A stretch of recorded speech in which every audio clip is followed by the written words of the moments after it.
Coming up on 2020 on ID, 3 young women in search of adventure. She wanted to travel and teach. And the allure of Tokyo. This is my house where I live in Japan. And she embraced it fully. She absolutely loved it. Then, I said, I just feel something's terribly, terribly wrong. all 3 women murdered. You know, it's the worst news any parent can get. It's horrifying to think that another family is facing what we had to face. And 3 families struggling to uncover the truth. My daughter didn't come here to be murdered. She came here to help. We were over there on our own. No embassy, no police, nothing. Can they find the killer? I was sitting 8 foot away from the man who murdered my sister. And will there be justice? It's unbelievable. Nothing can prepare you. Vanish in Tokyo. Welcome to 2020 on ID. I'm John Quinones. Losing a child is one of the deepest wounds a parent can suffer. Losing a child to murder is even deeper. For the 3 families you're about to meet, the tragedy of losing their daughters was compounded by the fact that the murder occurred on foreign soil and a very foreign culture, Japan. Who were the women associating with? And why was it so difficult for the families to get answers? First, for Lindsay Hawker, going to Tokyo was meant to be an adventure. But as Elizabeth Vargas first reported in 2008, fate would lead Lindsay into the darkest of traps.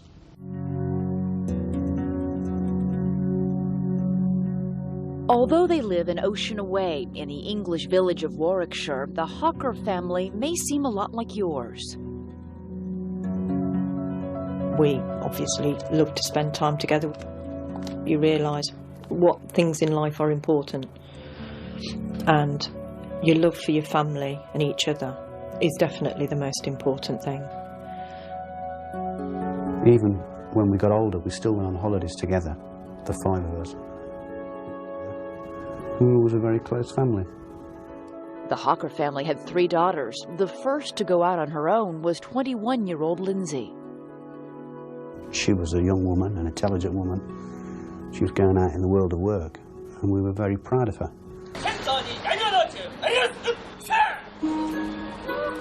Lindsay was off to teach English in Japan.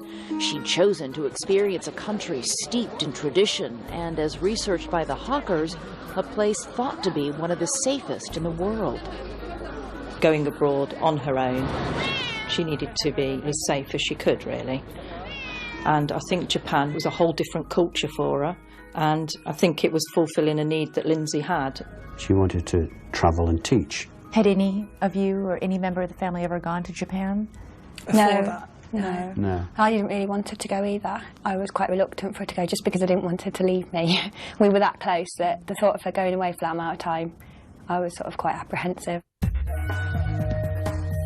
Obviously, as parents, you always have concerns for your children. We wouldn't be human if we didn't. It's just hoping that they'll be safe and that they'll be able to manage their finances and that they, will be able to look after themselves, really. But the thousands of miles between them were trumped by modern technology, and Lindsay was constantly in touch. This is my house where I live in Japan. But she would either speak or text. She used to email me. We heard from her almost every day.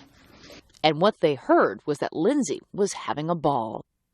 She wouldn't stop going on about how lovely the people were, how respectful they were, just a completely different way of life, and she embraced it fully. She absolutely loved it. Quite an adventure for her. Yeah, I realised, she made the right decision for herself, definitely, and I'm glad she didn't listen to me. I wish she would have listened to you. The family's shared pleasure at Lindsay's Japanese experience came to an abrupt end on a Sunday when communication from Lindsay suddenly stopped. I emailed her and I didn't get a response, and so I texted her on her mobile phone and didn't get a response. As the day turned to evening with no word from Lindsay, the Hawker household became increasingly concerned. And I said, I just feel something's terribly, terribly wrong. I couldn't sleep. I was up nearly all night. And the anxiety the Hawkers felt that night would only multiply the next morning.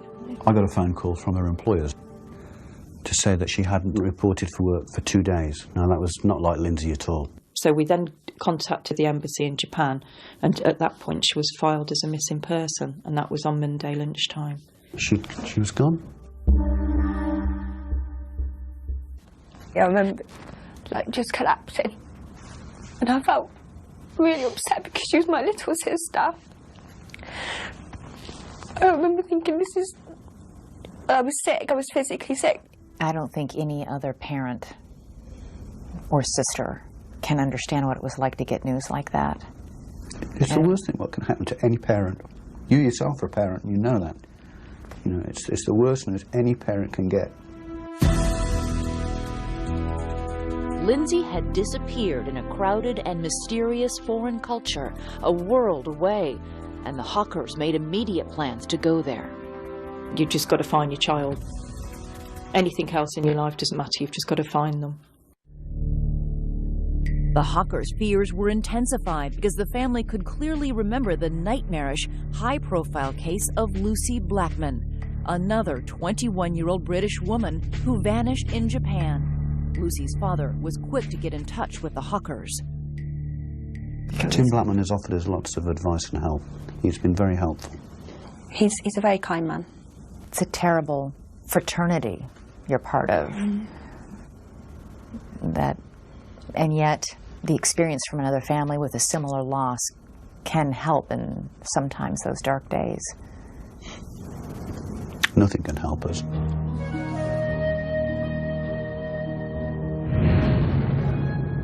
The Hawkers, like the Blackmans before them, faced a personal trauma unfolding in a culture they didn't understand and in a language they didn't speak. We see echoes of what we were dealing with shining through the Hawker investigation, and I kept finding myself either up a blind alley or a door that wouldn't really open. It's horrifying to think that another family is facing what we had to face, and in such similar circumstances. 7 years earlier, Lucy's sister and father had rushed to Japan to help find her. Their first strategy had been to get the Japanese press on their side. I spoke to her about 3 weeks ago. We wanted to get them interested in Lucy's case so that on primetime TV in the evening, Lucy's face would pop up, and we were expecting somebody to ring in and say, oh yes, she's being kept in the flat across the way from me or whatever. But whatever their efforts, the Blackmans heard nothing. Lucy disappeared in the summer, and by the time the snow fell, hope was fading. In a traumatic story that lingers to this day, the Blackmans would wait more than half a year for any answers about Lucy. For Lindsay Hawker's family, things would move much more quickly, but with a stunning similarity. Lindsay was a beautiful girl, so was Lucy Blackman. You know, they both had dreadful, dreadful crimes committed upon them. What happened to Lindsay and Lucy?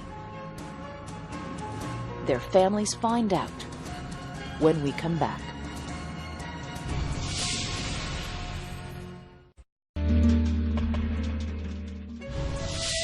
Lindsay Hawker had just turned 22 years old when she vanished in Tokyo while teaching English there.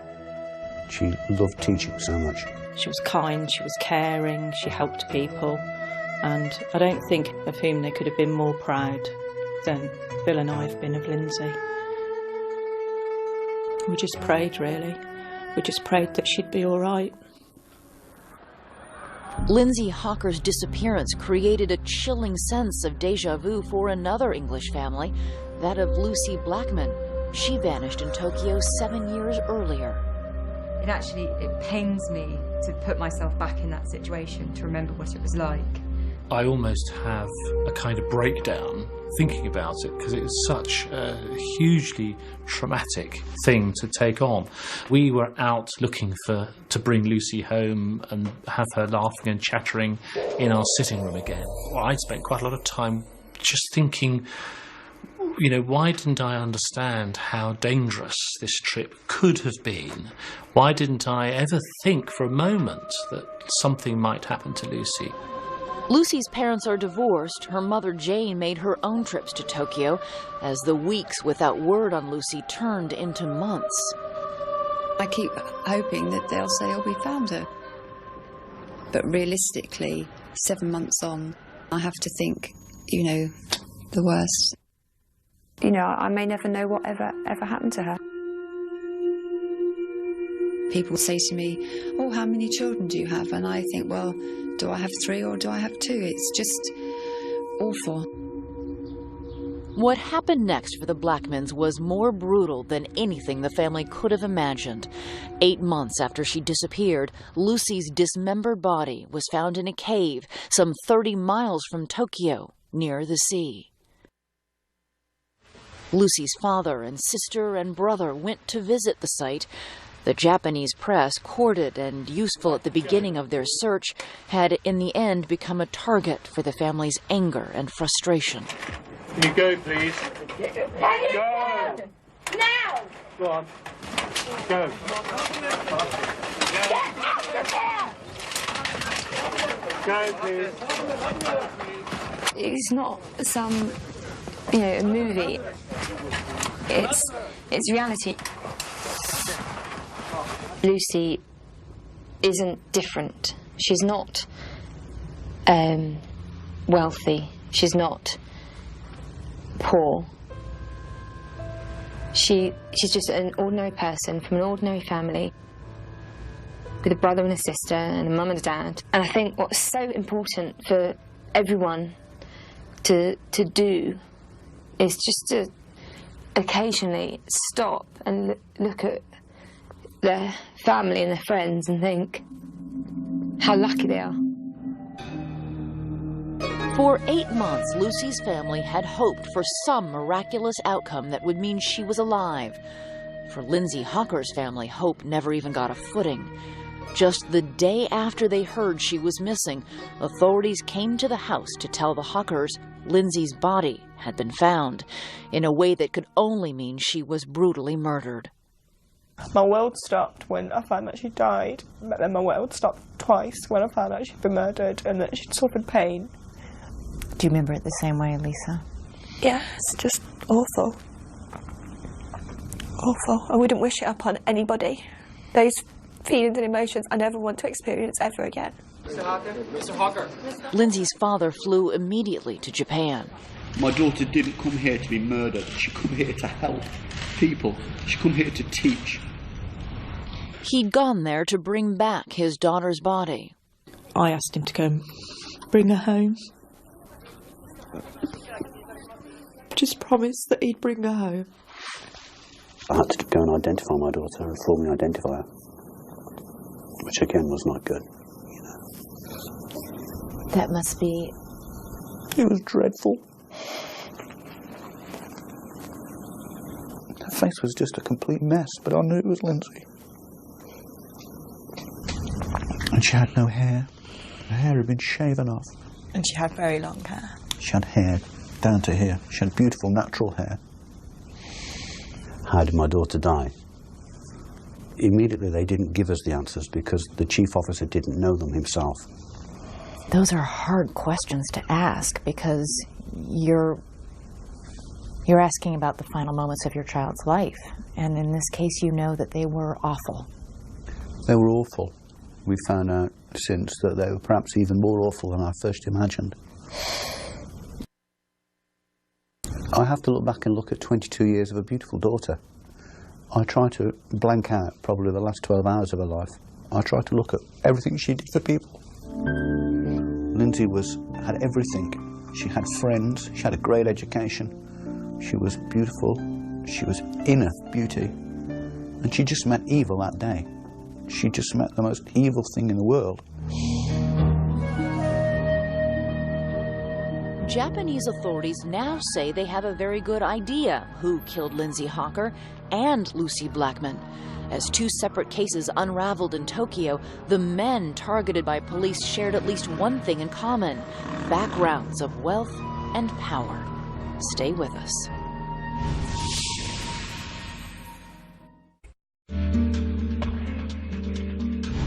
Two families traumatized by the disappearance of their daughters in Tokyo. Now they know the awful truth. Authorities have found the mutilated bodies of Lucy Blackman and Lindsay Hawker. But for the families, that's not enough.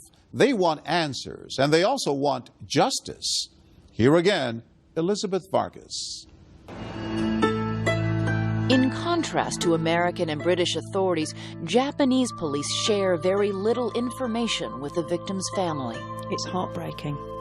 It's heartbreaking because you're dealing with the loss of one of the most important people in your life, and you feel very isolated and very afraid. And we feel as if we're being treated as if we don't have any rights or any entitlement to any information.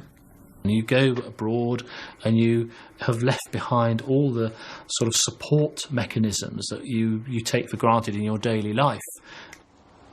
The Hawkers are now having to find strength from within, being kept out of the investigation because it might interfere with the police investigation.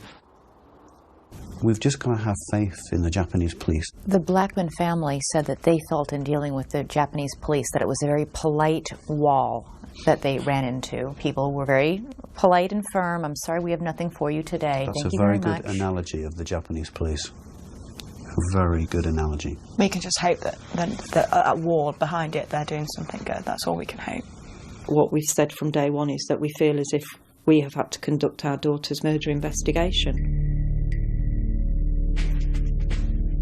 The well-guarded investigations began where each woman worked. Lindsay Hawker taught English to people of all ages at a language school. Lucy Blackman had a different job, but one that shared some potential clients, wealthy Japanese businessmen.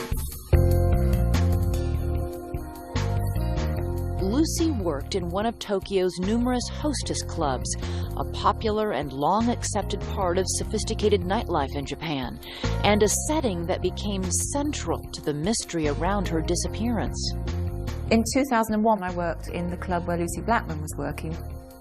Here were places where Japanese businessmen with huge fat expenses wallets could go at the end of the day, and they could basically spend the evening chatting to attractive young women and, you know, drinking Suntory whiskey at $300 a bottle. You would talk to them, you might sing karaoke with them, you would serve them drinks, you would light cigarettes. It was as simple as that. British novelist Mo Hayder set a thriller in that seductively charged atmosphere and says Western women were at a premium. White Westerners were so respected that there would be huge status to having a Western woman on your arm. Lucy Blackman, like many young British, Australian and American women, thought that hostessing would be lucrative, easy and safe. The clubs are not selling sex, they're selling alcohol. And the hostesses' interactions with the customers, however flirtatious, are strictly limited. At one point, I think a customer tried to touch a girl on the breast, and he was immediately thrown out of the club and banned for life. When Lucy Blackman vanished, police theorized that a hostess club client may have wanted more. The investigation led authorities to this seaside condominium and its owner, real estate millionaire Joji Obara, a bachelor with a taste for expensive boats, costly cars, and, we've been told, Western women. Obara was a regular on the hostess club scene. One club manager remembers him using different names, but the same elegant style. He came maybe 2 or 3 times. He was very fashionable, wearing Versace and Armani and so forth. He was very good at English, and I saw him talking with girls very quietly. Obara was arrested in a separate rape case. Eventually, 8 women would come forward to say that he had drugged them, raped them, and videotaped himself doing so. He videoed at least 50 of these occasions. And the woman recalled waking up the next day being told by Joji Obara, "Oh, you drank much too much last night. I put you to bed. I hope you don't mind. Here's some money because you've missed a whole day's work." Obara maintained the sex was always consensual, but once he was in custody on the rape charges, police began to connect him to Lucy Blackman. As police searched his properties, there were leaks about telephone records that showed Lucy had made a call from one of his mobile phones. And it turns out that Obara's seaside apartment was located some 300 yards from the cave where Lucy's body was eventually found. Authorities suspect Lucy died from an overdose of some drug he administered, and that Obara panicked and hid the body. There was sufficient evidence to charge him in Lucy's death, and 7 years after Lucy disappeared, there would finally be a verdict in the case against Joji Obara. Lucy's father says nothing could have kept him away from the courtroom. And I was thinking on the way over, you do lots and lots of things for your children. You go to all sorts of ghastly school events, and you go and sit and watch them fall off the edge of the stage at some, whatever it is, and you do all these things. And I was thinking at the time that, I'm now going to this thing, which would be the final hearing trial of Lucy's killing. Coming up, a verdict in Lucy Blackman's case and the twisted tale of yet another young woman. And he videotaped himself raping her, as he had all the others, hundreds, according to the police. Stay with us.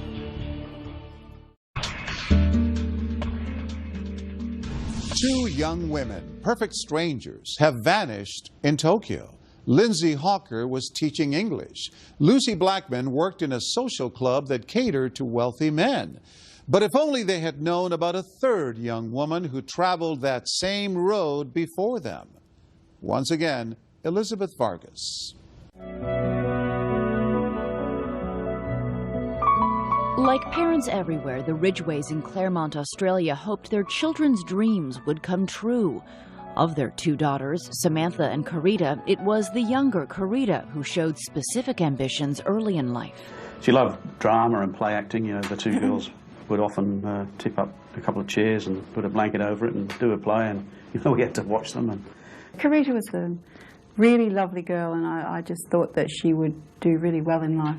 She wanted to be an actor, and she made a couple of little movies and did a couple of screen tests, and it's great to see her there in front of you on the screen, especially where she misses her lines and cracks up.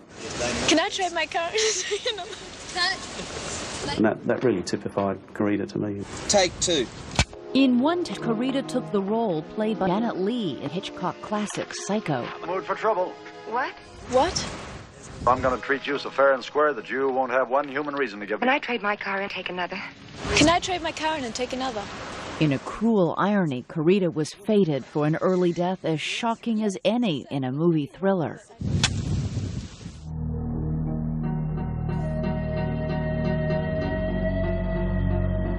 When she was 21, Carita left for Tokyo to earn money for acting school. Her sister Samantha was already teaching English there, and Carita wanted to do the same. I said, just come stay with me and, we'll get you a job. There was nothing open at the time, so she just took a job that was in the newspaper. You found a job as a hostess at a club? Right, working in a hostess club. Carita worked at a club in the Ginza, Tokyo's most expensive shopping area. It felt upscale and safe. We didn't have a lot of idea about what it was. I mean, we knew that it was like talking to customers, serving them drinks and chatting. And we thought, that seems pretty harmless. Carita seemed to think it was just a laugh. It was also a job that left opportunity for sightseeing, and Carita's time in Japan was a happy one, until the night she never came home, and the phone call that came the next day. It was the hospital calling me to tell me that Carita was in the hospital suffering from food poisoning and that I should come down straight away. When you got there, what did they say? A Japanese guy by the name of Nishida dropped her off, and she was unconscious or semi-conscious, couldn't speak. Samantha was told a man calling himself Nishita left Carita at the hospital after telling doctors she had a violent reaction to bad seafood.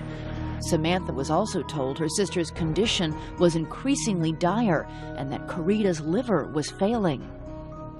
They were trying to guess how she had sustained, liver damage. But the doctors weren't saying this is foul play? Not at all. They thought it was hepatitis E, something she drank or ate while out with this fellow. The mysterious Nishida. Right. I asked her who this Nishida guy was, and I asked her what happened. She couldn't answer anything. All she did was put her hand out. She just wanted her hand held. Of all the questions Carita wasn't conscious enough to answer, the most disturbing centered on Mr. Nishita. Carita had a fiancé back in Australia. She wasn't dating, and she lived with her sister, who was immediately suspicious. We didn't even know why she would have gone out with him. What were you thinking? What were you imagining? Oh, I thought he gave her drugs. I thought he did something. I didn't know what he did. When Carita's parents arrived in Japan, the family's requests for an investigation into the mysterious Mr. Nishita were, they say, ignored by both the Australian embassy and the Tokyo police. We were over there on our own. No embassy, no police, nothing. We were relying on the authorities to do whatever authorities do, and they weren't doing any of it. And you were also going through trauma and grief of your own. It's hard to think straight. I couldn't, and it was really difficult. I could hardly talk. Carita's condition, whatever its cause, became the overwhelming concern. She had suffered complete liver failure and was put on life support, and days later, she was brain dead. We were just so shattered. Nothing can prepare you for that. So she'll have to be on life support forever. So at that point, the family made an excruciating decision, I'm sure, to turn off life support. Mm-hmm. Yeah. And we reunited. We decided, we can't keep her like that, so just turn it off and let her, die peacefully, which it was, very peaceful. Carita Ridgway was cremated on the day before her 22nd birthday, and her ashes were brought back to Australia. That was in 1992, and whatever peace the family made with it over time was shattered 8 years later. The disappearance of another woman working as a hostess, Lucy Blackman, would unite their families in a devastating bond when authorities delivered some shocking news. They had discovered that the man who killed Lucy Blackman also was responsible for Carita's death. The man the Ridgways had known as the mysterious Mr. Nishita was really Joji Obara, the same man, authorities say, who killed Lucy Blackman. Among the evidence against Obara were boxes and boxes of videotapes showing him raping both Japanese and Western women, among them an unconscious Carita Ridgway. And there was a diary note that read, "Carita Ridgway, too much chloroform." Authorities said Carita had most likely died not from food poisoning, but from a fatal dose of chloroform administered by Obara. When I heard about it, I was just sickened again, physically sick. I was so angry. I was so angry. I'm still so angry. Do you think that perhaps if the doctors in Tokyo had known when your sister came in the terrible state that she was in, that she was suffering from chloroform overdose, they might have been able to have saved her life? Yes, I think so. There are antidotes to chloroform poisoning. You have to do it quickly, though. Otherwise, a person dies from liver and kidney failure, which is what happened to her. Exactly what happened to her. There was evidence given by two girls, those girls at the club, that he had offered her a lift, and so they thought he had chloroformed her in the car and just carried her from the car to his apartment.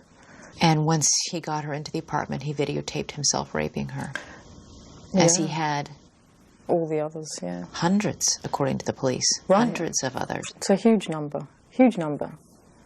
20 years worth. It's hard to fathom. It's unbelievable. The fact is, if police had listened to you in 1992 and investigated this man, Lucy Blackman, and God knows who else might still be alive. Absolutely. They could have caught him then. They could have caught him then. 15 years after Karita Ridgway died, 7 years after Lucy Blackman's body was found, their families would hear the verdict on the man charged with killing both their daughters. That startling conclusion and another family's beginning struggle as a second man emerges when our story continues.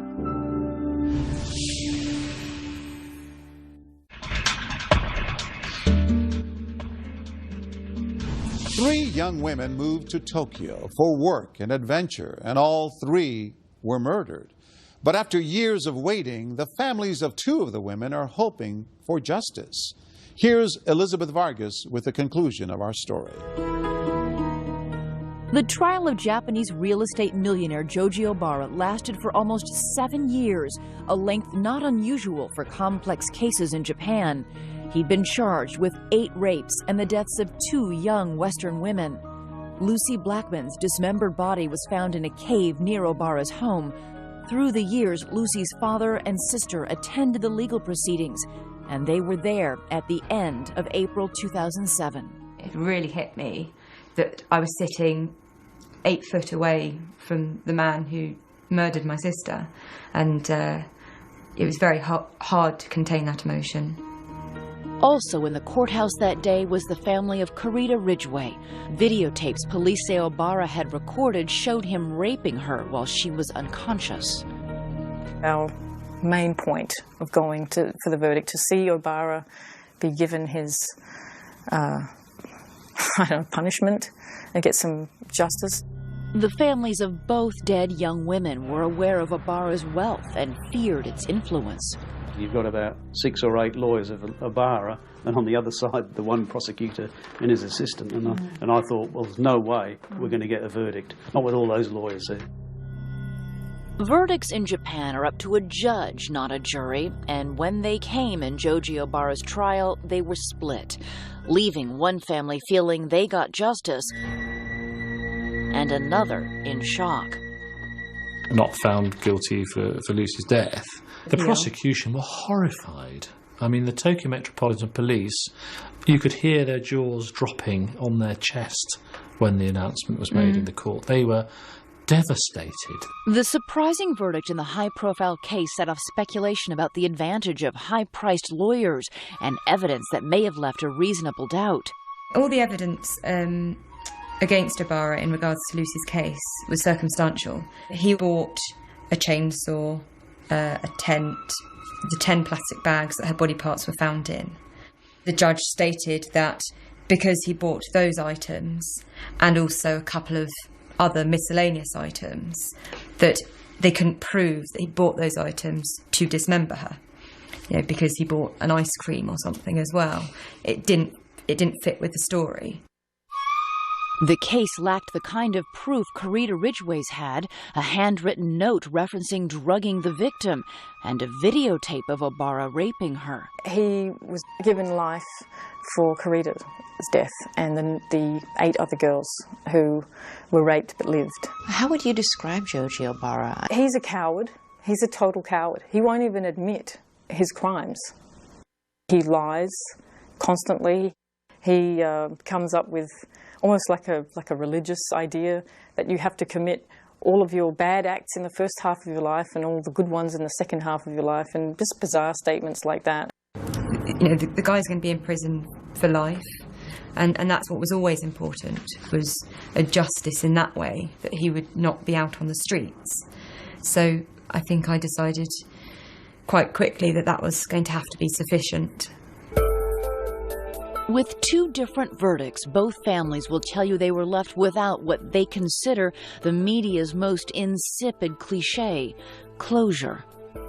I've never really quite understood what closure is or what closure might be. I assume sort of closure is that you sort of come to the end of it and maybe put it down and walk away.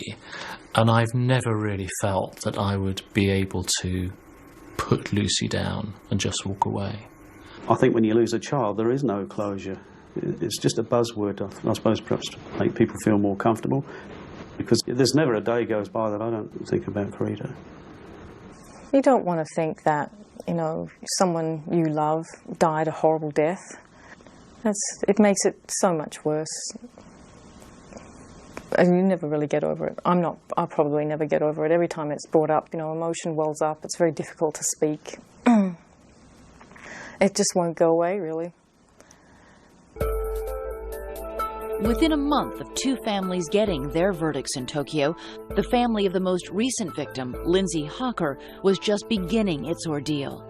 Unlike the other cases in this story, Tokyo police had an immediate suspect in Lindsay Hawker's grisly death. Again, it was a man from a well-to-do family, a 28-year-old horticultural student named Tatsuya Ichihashi.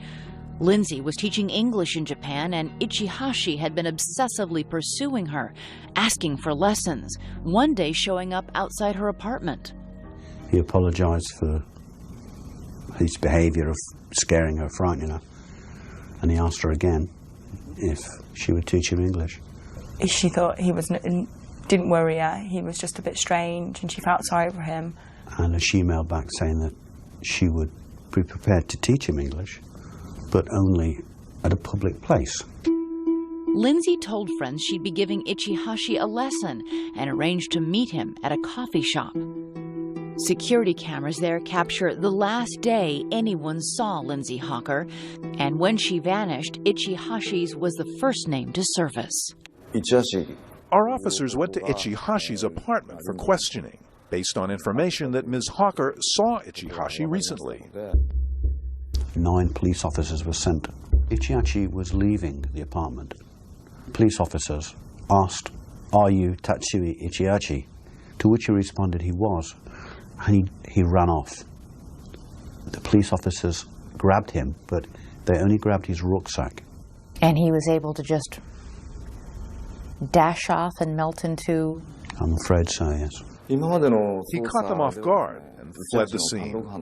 I asked them how, if there were police officers outside the flat, police officers on the fire escape, and down on the ground, they'd managed to let him get away. And apparently the police officers don't carry radios, they don't radio to one another. So the police officers who were on the ground weren't aware that he'd escaped. What happened next was the bombshell in the case. Searching the apartment Ichihashi occupied, police found Lindsay Hawker's body, bruised and with her head shaved. She was buried in a mixture of sand and chemicals to help decomposition in a bathtub on the balcony. He hasn't just brutally murdered her. He's left her on his balcony to rot away, and then I suppose he would just dispose of what's left eventually. He was going about his normal routine. He was going to the gymnasium, the police tell us.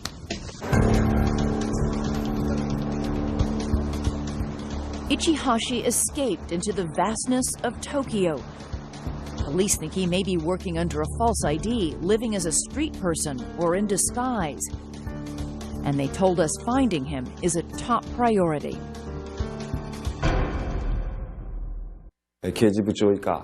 Currently, we have 140 officers, including the Chief of Criminal Investigations, working on the case.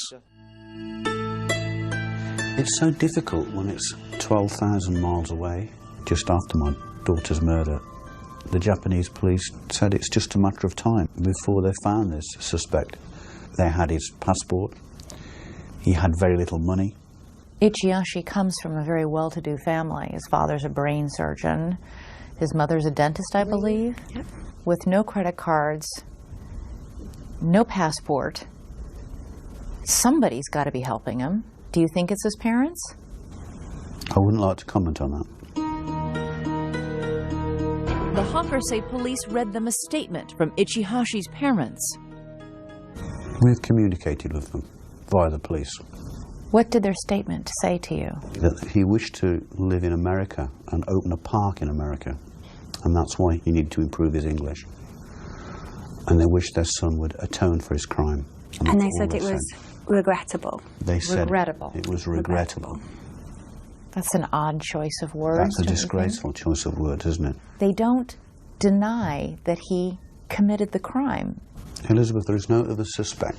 So they have enough evidence that he is the only suspect in the murder of my daughter. Police confirm they think he's their man. When Mr. Bill Hawker came to Japan, he said Ichihashi put Japan to shame. Those words resonated in our hearts, and we remember them as we proceed with our investigation. We are determined to find the suspect for Ms. Lindsay. Lindsay's family fears the suspect could be loose anywhere in the world. The family-run website about Lindsay's case displays his picture, as do T-shirts the Hawkers are distributing. They want as many eyes on this face as possible. I just wouldn't want another family to have to go through what we've been through the last 6 months, because it is living hell. He's out there, he's free. Who knows how many missing girls there are out there, and that's what makes this more sinister. Do you think that your family can have peace if he isn't caught? I mean... We'll never have peace, but we'll have a little bit more peace. Knowing that he's off the streets. The scary thing is Lindsay was probably the most sensible person I know, and was so wise and knowledgeable. And if it can happen to her, it can happen so easily to someone else. We wouldn't wish this on anyone. The pain that we feel every single day, waking up and having to tell yourself your sister's been murdered, I wouldn't want that on anyone. We want to make sure that somebody pays for this crime. But our world will never be the same again. I had 3 beautiful daughters. Now I've just got 2.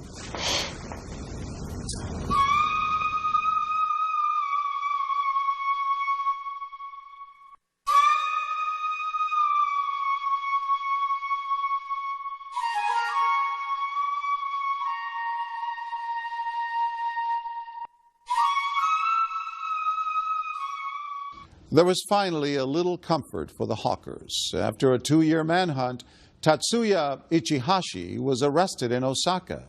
He had eluded authorities in part by undergoing plastic surgery. At his trial, he confessed to killing Lindsay Hawker and was convicted and sentenced to life in prison. As for the Blackman family, Japanese prosecutors later appealed Joji Obara's not guilty verdict in the death of Lucy. He was retried and found guilty in the abduction and mutilation of her body. I'm John Quinones. Please join us next time for another edition of 2020 on ID.